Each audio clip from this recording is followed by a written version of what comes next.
Saka matorara ere? Kutorara? Ndo. Iro rimborido rudzira munhu wakubva Friday, Saturday, Sunday, muri kungouya muchingorara. Chii? No problem.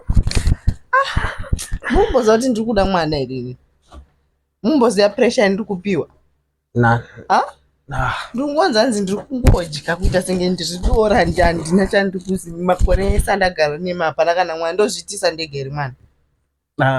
Aiwa ka hamurari musati maita duty renyu kuti tiite mwana. Ndiri kuda mwana. Tozoita.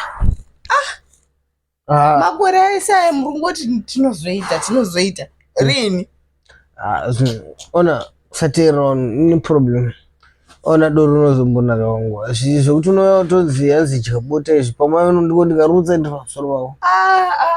Ini ndiri kuda mwana. Ndaneta nepressure ndiri kupiwa. Ndozo. Ndichaita mwana tichaita mwana.